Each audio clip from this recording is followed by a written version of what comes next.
حضور کے غلاموں پر جیسے شیلنگ کرتے ہو اور جس بے دردی کے ساتھ تم ان کو گرفتار کرتے ہو، پھر لبیک کے نعرے کے اوپر تم مارتے ہو ان کو، تو جس دن آپ عدالت بیسی تل تل لکھیا بھرنا. اور عدالت اب یہاں بھی لگنے والی ہے، سدا یہ نہیں رہنا، سدا نہیں رہنا. یہ تمہیں تمہاری ایجنسی نے خبر دی کہ ہم جی فرانسیسی امبیسی کے اوپر حملہ کرنے جا رہے ہیں، ہمارے تو تصور میں بھی یہ بات نہیں تھی. کیوں جھوٹ بولتے ہو؟ فنجعل لعنۃ اللہ علی الکاذبین. کیوں جھوٹ بولتے ہو؟ یہ چمکتے ہوئے چہرے، یہ سارے، یہ سادات، حافظ قاری، آپ ان سے اگر پوچھ لیں جی آپ کا کیا مطلب ہے، کیوں جا رہے ہیں، ہم آپ کو بتا دیتے کیوں جا رہے ہیں. میں نے ادھر بھی وہی تقریر کی، کراچی میں بھی وہی کی. چڑھتی ہے جب فقر کی سام پہ تیغ خودی، تو پھر ایک سپاہی کی ضرب کرتی ہے کار سپاہ. جن کے تم کہنے پر مسجدوں میں جوتوں سمیت داخل ہوتے ہو، اور جن کے کہنے پر تم حفاظ اور قراء اور علماء اور سادات کو اور غلامان رسول پر ظلم و ستم ڈالتے ہو، تو آپ کو پتہ ہے حضور نے کیا فرمایا؟ من آذا مسلما فقد آذانی. حضور نے فرمایا جس نے کسی مسلمان کو دکھ دیا اس نے تو مجھے دکھ دیا. اور پھر رسول اللہ کے نعرے پر تم لوگوں کو مارتے ہو. یہ میں بالکل کھلی بات کر رہا ہوں آپ سے. جو یہاں مخبر بیٹھے ہیں نا، جھوٹ ہی ہے. الصدق ینجی والکذب یہلک. 72 سال تم نے جھوٹ بولا نا، تو آج پوری دنیا میں پاکستان کو تم نے تباہ کر دیا. نہ کوئی کرنسی کی وقت رہی، نہ ہمارے پاسپورٹ کی وقت رہی، نہ ہماری اشیاء کی وقت رہی. کہتے ہیں کہ پاکستانی بنی ہوئی ہے، چھوڑو چھوڑو چھوڑو، یہ پاکستانی پاسپورٹ ہے، ان کو لائن میں لگا دو. گراؤ، جلاؤ، بندے مارنا اور دکانیں لوٹنا، ہمارے کروڑوں میں حصے میں بھی کسی کارکن کے دل میں بھی نہیں آئی یہ بات. کل جو ظلم تم نے کیا، یہ بھوکے پیاسے بیٹھے رہے اور رات 4 بجے سے لے کر صبح 9 بجے تک. ایک دن تو عدالت لگنی ہے نا. کوئی بات نہیں، انشاءاللہ یہ بات پھر تو ہے نا، یہ کوئی مسئلہ ہے؟ نہیں، یہ تو ہونا تھا. اللہ تعالیٰ پھر ایسے ہی عطایا علی متن البلایا. ہاں، جو اللہ کے انعامات ہوتے ہیں نا، وہ تکلیفوں کی پشت پر سوار ہو کے آتے ہیں. ہاں، نہ کوئی ہمارا کارکن اس قسم کی جناب وہ باتوں میں ملوث ہے تو آپ ہمیں بتائیں. میں بھی موجود ہوں، شاہ جی موجود ہیں، اے موجود ہیں، نت شاہ جی موجود ہیں، ہمارے سرپرست عالم موجود ہیں، ہمارے شاہ جی آگے بیٹھے ہیں، سید ظہیر الحسن شاہ صاحب موجود ہیں. آپ کو کیا مسائل ہے ہم سے؟ وہ جو درد ہے نا، وہ اصل بتائیں آپ کو. ہاں جی، وہ بتائیں. وہ درد تو ہے جب، وہ تو قیامت تک رہنے ہیں. اور یہ نہ ہو کہ قیامت والے دن وامتاز الیوم ایھا المجرمون میں تم بھی کھڑے ہو جاؤ. اور اس دن پھر ویوم یعض الظالم علی یدیہ، اس دن پھر اپنے ہاتھ کاٹو کہ ہائے ہم نے لبیک والوں کے ساتھ یہ ظلم کیوں کیے تھے. لیکن آج لے ان کی پناہ. کوئی ہمارے مقاصد ایسے نہیں ہیں. آپ کو ایجنسیاں غلط رپورٹ دیتی ہیں اور انشاءاللہ یہ قیامت والے دن انگلیاں بھی بول پڑیں گی. جو تم ہمارے خلاف جھوٹ لکھتے ہو نا کہ یہ منصوبے بنا رہے تھے، یہ دہشت گردی کرنا چاہتے تھے، ہمارے یہ مقاصد میں ہی بات نہیں ہے. ہم تو اتنا چاہتے ہیں کہ بس سفیر نکال دو، بات ختم. ہم نے کیوں اس کو آگ لگانی ہے؟ ہم تو یہ جو ادھر کھڑے ہیں نا، وہ درخت کا پتہ کاٹنے کے لیے بھی ہم تیار نہیں ہیں. اب تم ہم سے کون سا وہ سند لینا چاہتے ہو؟ وہ ذرا سند اختیار کر کے مجھے بھی لاہور بھیج دینا کہ پاکستان کی اس طرح بندہ محب وطن ہوتا ہے، یہ سند ہے اس کی. ہاں، ہمارے شاہ صاحب کو بھی بھیج دینا اور ہم پھر آپ کو اس پر سائن کر کے بھیج دیں گے کہ جی محب وطن وہ ہوتا ہے. میں آگے حذف کر رہا ہوں سارے. ہاں، محب وطن کون ہوتے ہیں میں حذف کر رہا ہوں ساری باتیں. ہاں جی، یہ باتیں ہم نہیں کرنا چاہتے. ہم رسول اللہ کے غلام ہیں اور حضور کی عزت کے لیے ہم باہر نکلے ہیں. تم نے ڈاکہ مارا ووٹوں پر، ہم نے کوئی احتجاج کیا؟ کہ کچھ بھی نہیں کیا. آئندہ بھی ڈاکہ مارو گے تو کیا کرو گے؟ سدا تم نے رہنا ہے. حضور کا دین تو آنا ہی آنا ہے. یہ شاہ صاحب نے جو گفتگو کی ہے نا، اقبال قلندر لاہوری کہتا ہے حلقہ درویشوں وہ مرد خدا کیسا، اے حلقہ درویشوں وہ مرد خدا کیسا، وہ جس کے گریباں میں ہنگامہ رستا خیز۔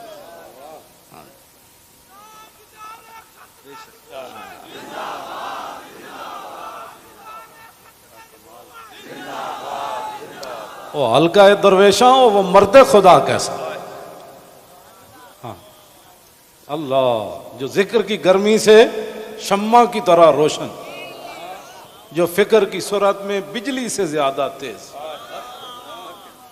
حلقہ درویشاں وہ مرد خدا کیسا،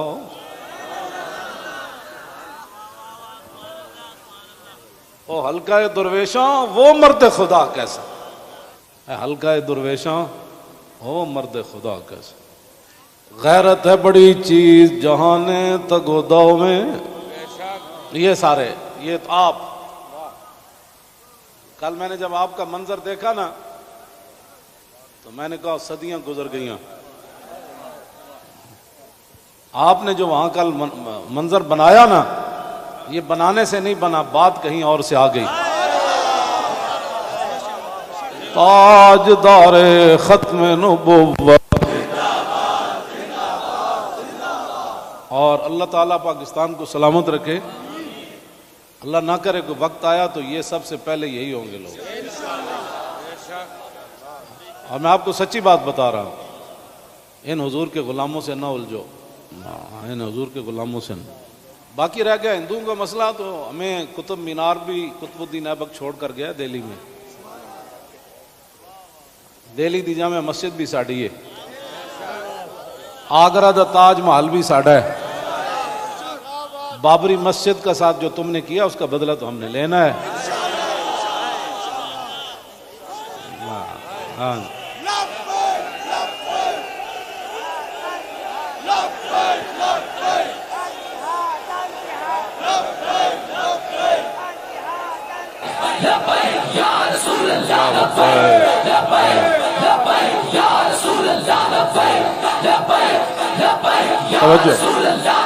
آپ کو بھی ہماری سمجھ نہیں آئی، اللہ آپ کو سمجھ عطا فرمائے، آپ کو سمجھ عطا فرمائے۔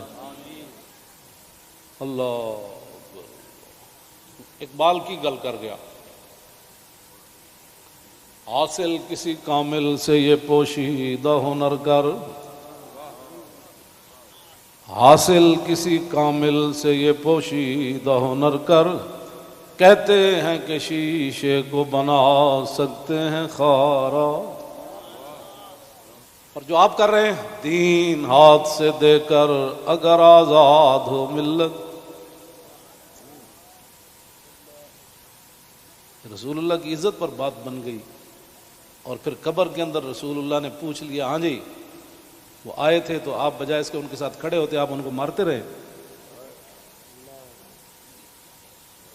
آپ ان کے خلاف پرچے کاٹتے رہے، اس طرح نہ کریں، آپ کی بڑی مہربانی ہے، ہم سے بڑا کوئی محب وطن کوئی نہیں،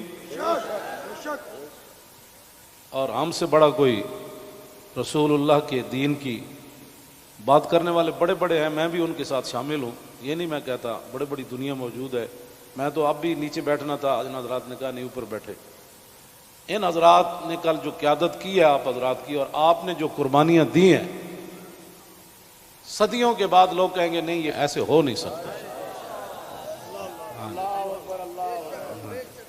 نہیں ہو سکتا، ایسے ہو سکتا ہے۔ میڈیا والے ہمارے اپنے بچے ہیں، ان کو بھی ہم کہتے ہیں کہ قیامت والے دن حصل ما فی الصدور بھی ہوگا، میں اس وقت سینے میں کیا سوچ رہا ہوں، آپ کیا ہیں، یہ بھی راز نکال کر رکھ دیے جائیں گے۔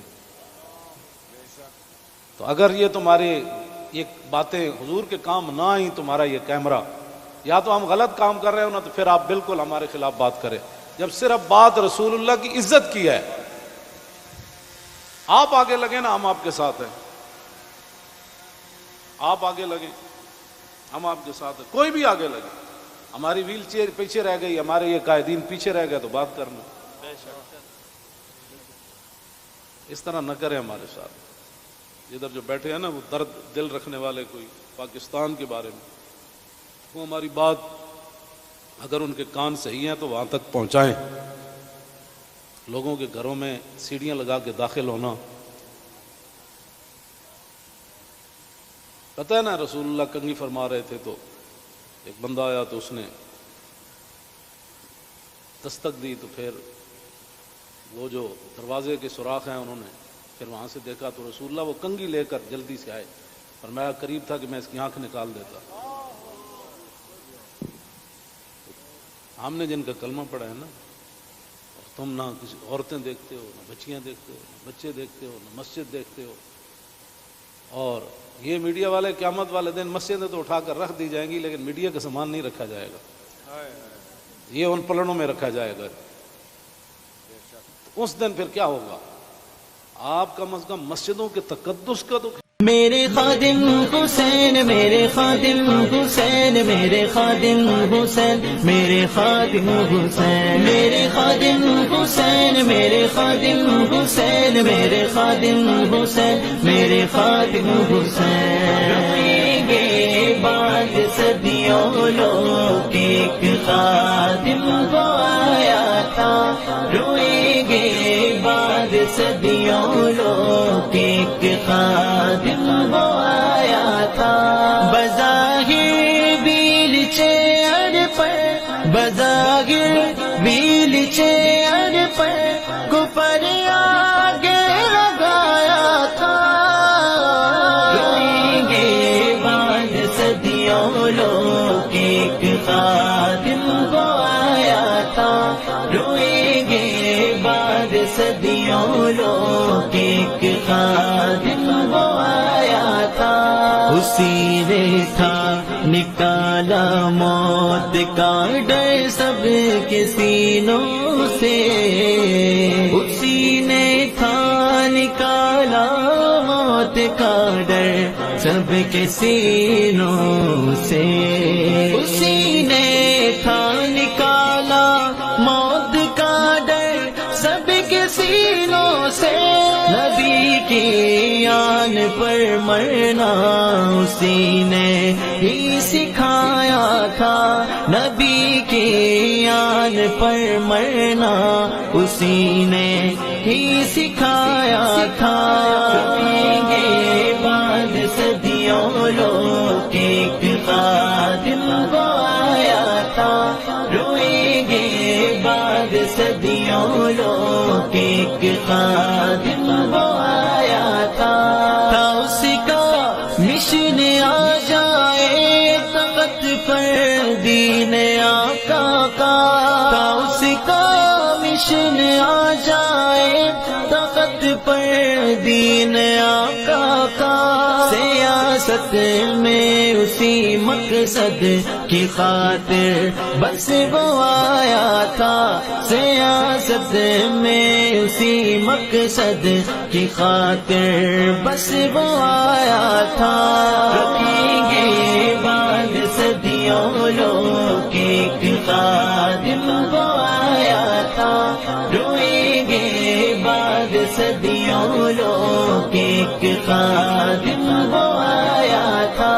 جو تکلیف مسلم کو نہ اس سے سہن ہوتی تھی، جو تکلیف مسلم کو نہ اس سے سہن ہوتی تھی، وہی فاروق کی لہجہ لے کے میدان میں وہ آیا تھا، وہی فاروق کی لہجہ لے کے میدان میں وہ آیا تھا۔